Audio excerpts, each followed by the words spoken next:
Alléluia. Je vous souhaite les bienvenus à tous.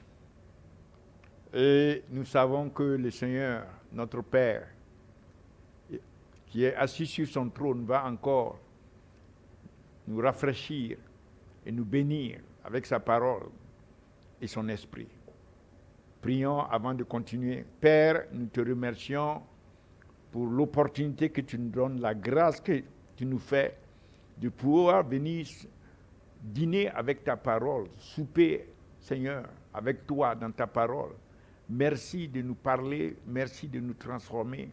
Nous savons qu'aujourd'hui, de nouvelles grâces vont être impactées dans nos vies, car ta parole est une parole de grâce abondante.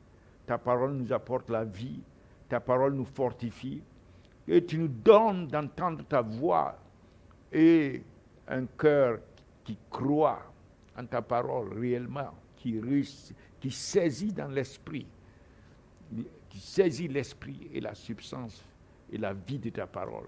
Merci de nous donner aussi la grâce d'agir sur la base de ta parole et de te donner toute la gloire pour tout ce que tu fais dans nos vies.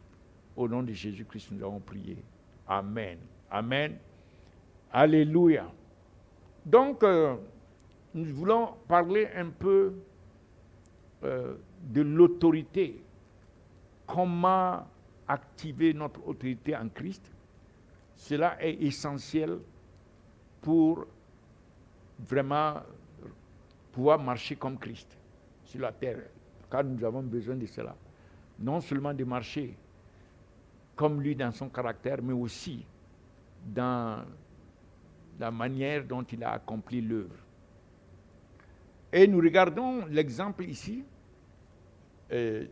synthétisé par Philippiens, chapitre 2, versets 5 à 11.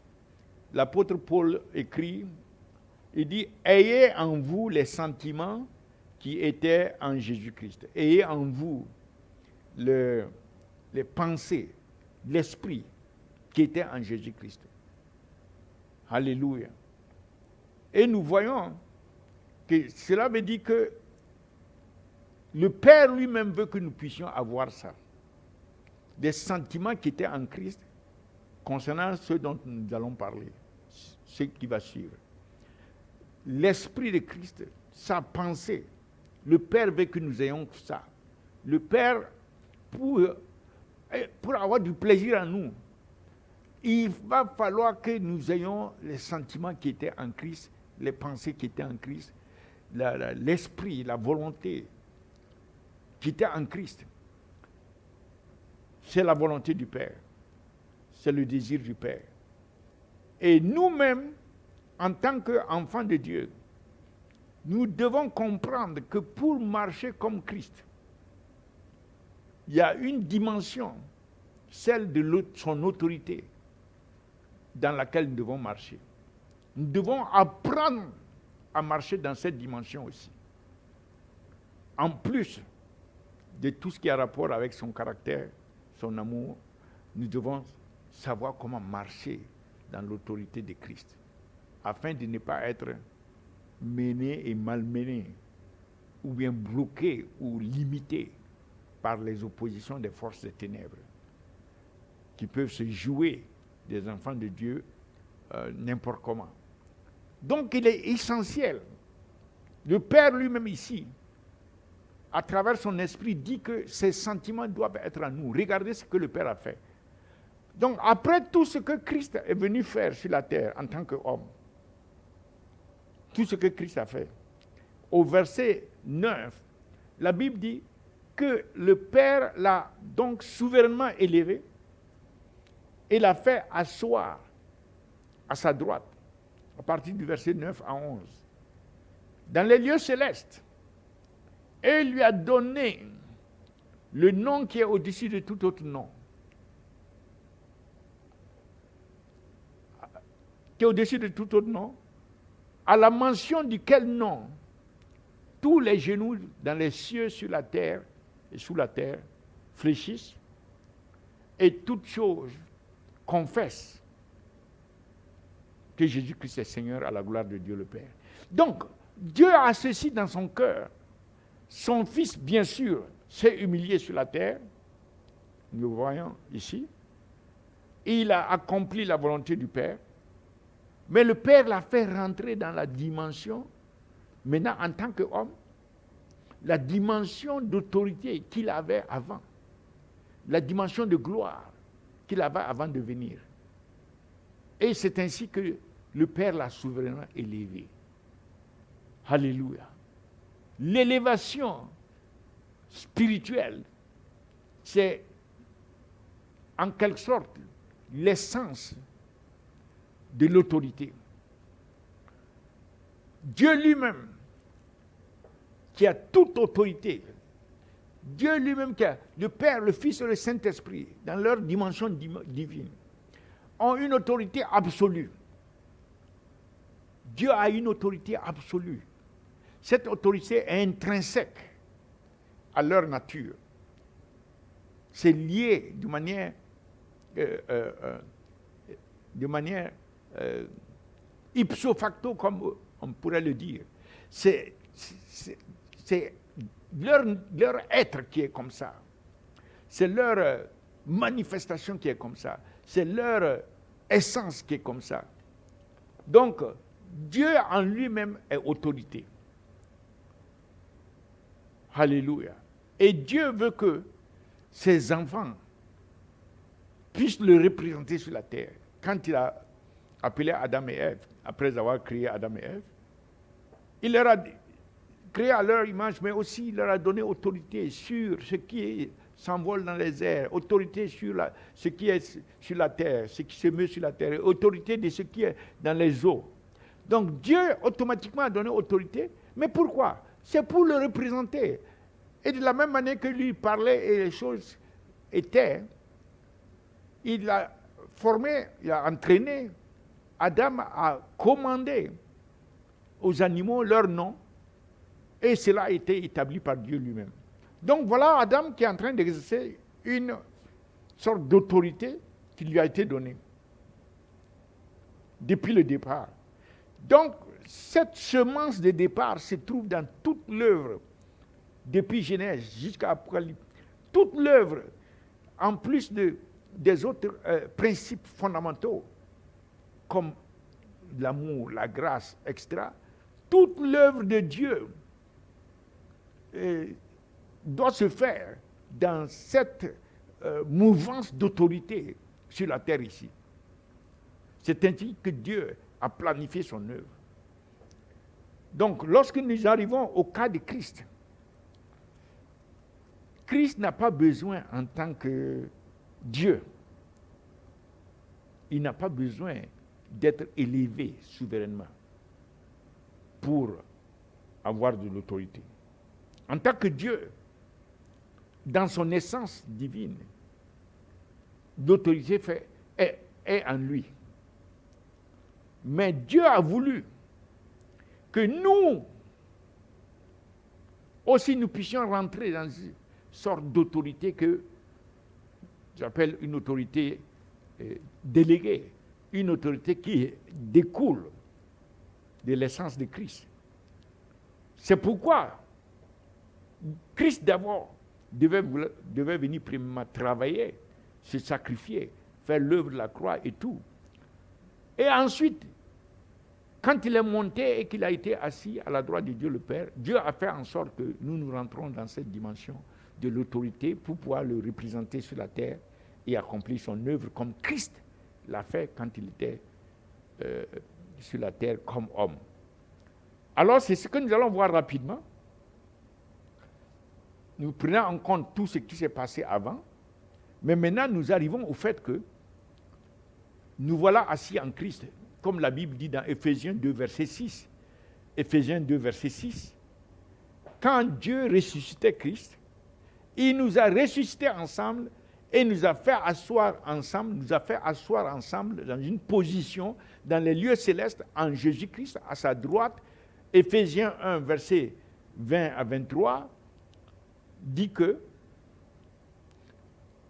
il a déployé cette autorité, cette puissance, en le ressuscitant des morts et en le faisant asseoir à sa droite dans une position, dans les lieux célestes, à sa droite, au-dessus de toute domination, de toute autorité et de toute puissance, de toute dignité et de tout nom qui se peut nommer, non seulement dans le siècle présent, mais encore dans le siècle à venir. Il a tout mis sous ses pieds et il a donné pour chef suprême à l'Église, qui est son corps, la plénitude de celui qui remplit tout en tous. Voilà Christ, Dieu le Père, à travers lui, nous fait asseoir à sa droite. Donc Dieu a obtenu, à travers Christ, quelque chose qu'il voulait pour ses enfants. Il voulait que nous aussi, nous puissions marcher dans cette dimension. C'est pour cela que Christ, qui avait déjà de l'autorité en termes de sens, s'est humilié, est devenu comme un homme, et qui va traverser tout ce qu'il a traversé pour pouvoir, afin que Dieu le Père l'élève, et en l'élevant, il nous a élevés en même temps. Il nous a fait asseoir. Et Dieu a obtenu maintenant des enfants qui peuvent marcher dans la même autorité que Christ, assis à la droite de Dieu le Père en tant qu'homme. Alléluia. Et comme Adam, dès le début, nous sommes rentrés dans une dimension d'autorité pour faire avancer l'œuvre. Cette autorité a une responsabilité. Il y a une responsabilité que nous devons exercer. Donc, nous voulons apporter 3 points concernant cette autorité dont nous venons de parler. C'est l'autorité par notre position en Christ.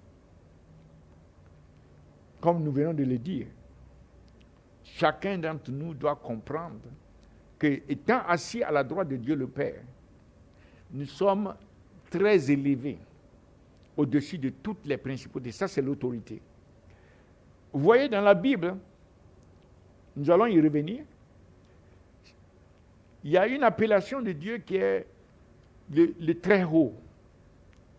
Ce n'est pas seulement en termes géographiques, mais c'est en termes d'autorité, de suprématie. Dieu est absolument suprême et au-dessus de tout. Mais Dieu, par sa grâce, nous a permis de rentrer dans une autorité qui n'est pas intrinsèque à nous, en tant qu'être humain. Nous n'avons pas dans notre nature, en tant qu'homme, une autorité propre, comme Dieu a eu son autorité dans son essence. Nous avons une autorité déléguée qui dérive de l'autorité de Christ. Et Dieu a obtenu cela en nous positionnant en Christ. Donc nous avons une autorité par position. Ça, c'est le premier. Et nous devons maintenir ça, activer ça. Nous allons arriver à l'activation. Donc, Père, nous te remercions pour cette autorité que nous obtenons, que tu nous as donnée gracieusement, en nous positionnant en Christ à ta droite. Que tout enfant de Dieu puisse réellement marcher dans cette dimension d'autorité positionnelle au nom de Jésus-Christ. Deuxième dimension, c'est l'autorité par commission. Si nous regardons Matthieu 28, versets 18 à 28, 18 à 20, Matthieu 28. Alors, au verset 18, Christ vient de ressusciter et il dit ceci. Il dit, toute autorité dans les cieux et sur la terre m'ont été données. Toute autorité. Bon, c'est dit tout pouvoir, mais c'est exousia, autorité, m'a été donnée dans le ciel et sur la terre. Et alors, Christ nous envoie. Il nous envoie, il dit, allez, partez. Faites de toutes les nations des disciples. Il nous envoie vers les nations. Mais ce n'est pas un commissionnement ou une mission politique. Ce n'est pas une mission économique. Faites de toutes les nations des disciples. Ce n'est pas une mission même culturelle et autre. C'est une mission spirituelle qui consiste à témoigner aux nations qui est Jésus-Christ. Non seulement témoigner, mais le démontrer que ce que c'est que Christ est la vérité. Ceci ne peut se faire que par l'exercice de l'autorité que Christ nous délègue ici. L'autorité est capitale pour l'avancement de l'œuvre, pour la représentation de Dieu sur la terre. Christ lui-même a eu besoin de ça. Nous savons que, rencontrant enseignant les scribes, dans Marc 1, verset 22, les scribes, en l'écoutant, enseigner, se sont étonnés et ils ont dit, mais quelle est cette nouvelle doctrine? Et ils appellent ça une nouvelle doctrine, parce qu'ils ne sont pas habitués à ça. Qu'est-ce qui faisait cette nouveauté? C'est qu'ils enseignaient selon eux-mêmes. Ils ont dit qu'ils enseignent avec autorité, mais pas comme les scribes. Les Juifs disaient ceci. Et ils s'en allèrent prêcher partout. Donc Christ, encore, dans Marc 1, verset, que nous allons y arriver. Donc voilà l'autorité par la commission. Et c'est la même chose, voilà, frappé de sa doctrine, car il enseigne comme ayant autorité et non pas comme les scribes. En nous envoyant, nous partons avec une autorité parce que sur le terrain, il y a une opposition à la révélation de Christ. Les forces des ténèbres qui détiennent les armes refusent et ne vont jamais permettre d'elles-mêmes que ces âmes soient arrachées. Et le témoignage ne doit pas être simplement verbal. Il y a une autorité qui doit s'exercer, c'est-à-dire une autorité qui agit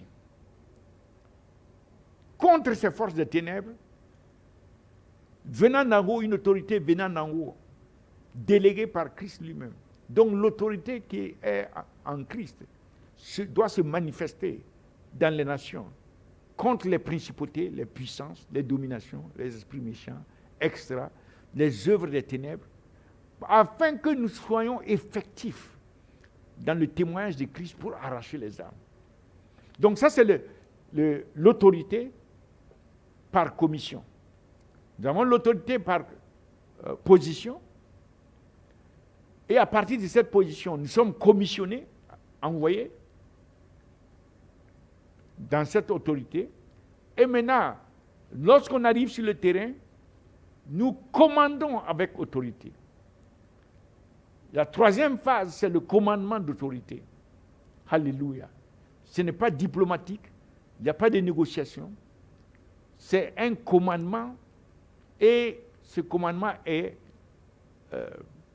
soutenu, confirmé par le ciel.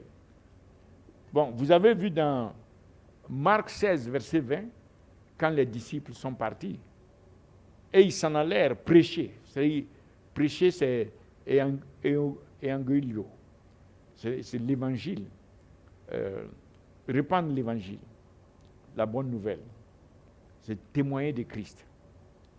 Prêcher partout. Le Seigneur travaillait avec eux. C'est-à-dire l'Esprit de Christ, l'Esprit, le Saint-Esprit, travaillait. Et ce travail que le Saint-Esprit fait avec nous est censé, lorsque nous parlons avec autorité, c'est que le Saint-Esprit confirme la parole qui sort de nos bouches, les ordres et les commandements par des miracles. C'est-à-dire, la parole qui sort de nos bouches transcende toute opposition, transcende les lois de la nature. Alléluia. Pour accomplir le dessein pour lequel elle a été proclamée. Donc, par des paroles, par les miracles qui l'accompagnent. Donc, nous voyons là la troisième expression de cette autorité, c'est l'autorité du commandement. Nous commandons avec autorité, comme Christ lui-même. Dans Marc 1, verset 27, quand il est rentré dans le temple, il a commandé aux démons. Et la Bible dit, tous furent saisis de stupéfaction, de sorte qu'ils se demandaient les uns aux autres, qu'est-ce que ceci? Une nouvelle doctrine Il commande avec autorité. Alléluia. Il commande avec autorité, même aux esprits impurs, et ils lui obéissent. Et ils lui obéissent. Donc, ça c'est l'autorité de commandement. Et nous avons donc ces trois aspects, sont trois phases d'expression de l'autorité de Dieu. C'est l'autorité de notre, qui s'exprime dans la position que nous avons en Christ. L'autorité qui s'exprime, la même autorité de Dieu, qui s'exprime en Christ, qui s'exprime par la mission, à travers la mission, et l'autorité qui est déclenchée par le commandement que nous donnons, l'ordre que nous donnons, afin de voir l'accomplissement de ce pourquoi cet ordre a été donné. Alléluia.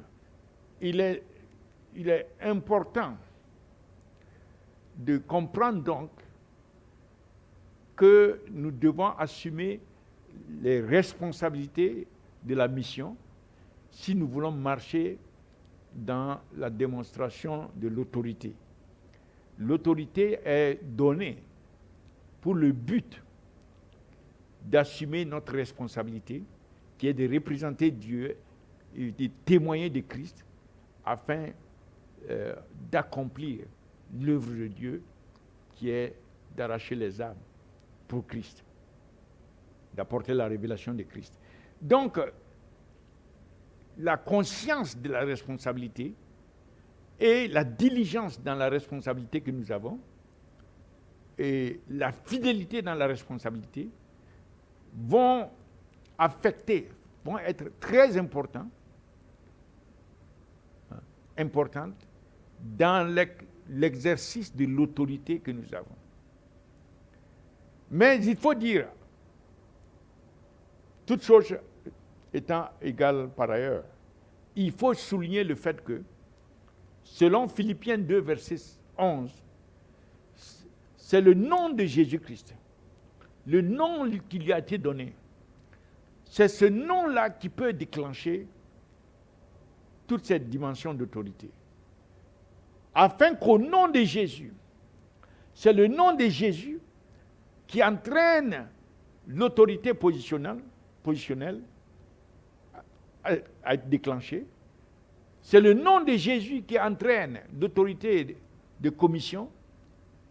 Et c'est le nom de Jésus qui entraîne le déclenchement de l'autorité du commandement par la parole de nos bouches. Donc ici, nous devons saisir donc ce qui fait que c'est le nom de Jésus qui déclenche, en fin de compte, l'autorité. Alléluia. Et nous allons nous y pencher la prochaine fois. Nous avons besoin de cela pour avancer l'œuvre avec plus de succès et plus de fruits, plus de résultats qui vont glorifier le Seigneur Jésus-Christ.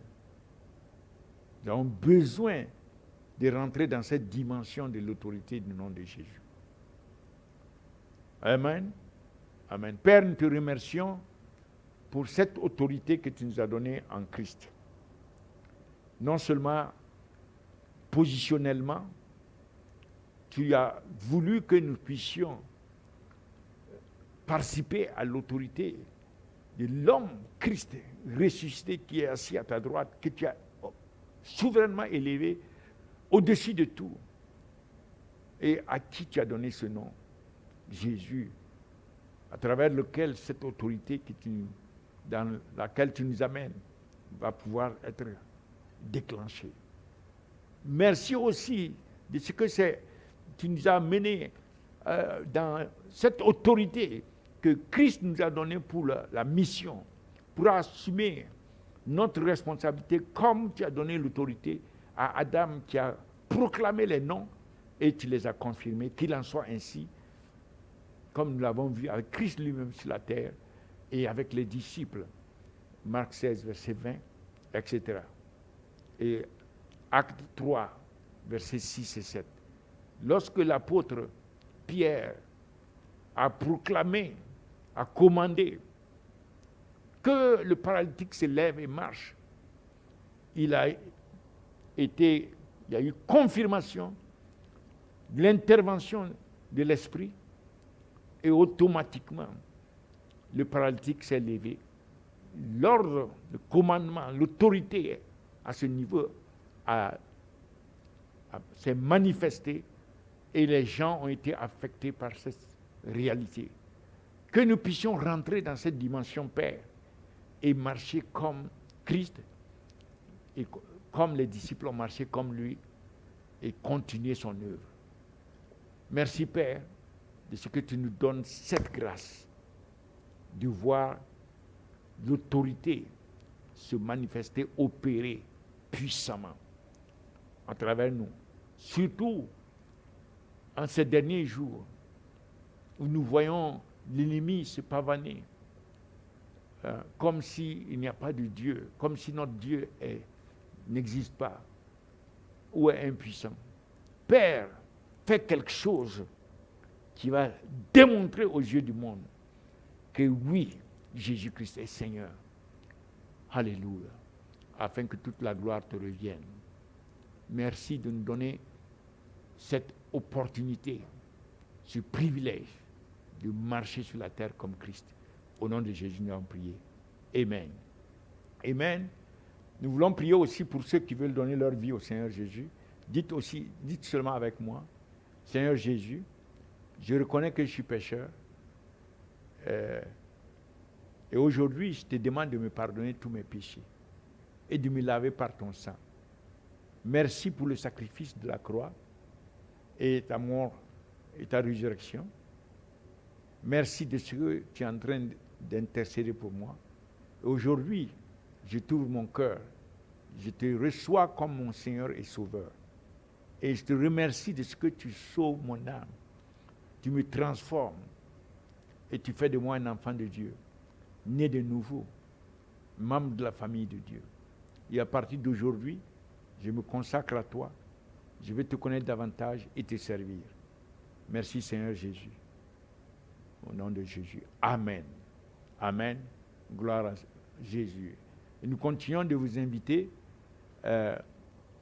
Plus nous sommes ensemble en train de prier, plus nous croyons puissamment, fortement, que l'Esprit de Dieu est en train de se mouvoir de continent en continent, de nation en nation, en train de réunir les âmes, de les attirer du monde, délivrer du monde des ténèbres et les amener à Christ. C'est ce sentiment, ce désir, alléluia, cette assurance, cette foi qui nous motive, que l'Esprit de Dieu est en train d'amener les âmes à Christ.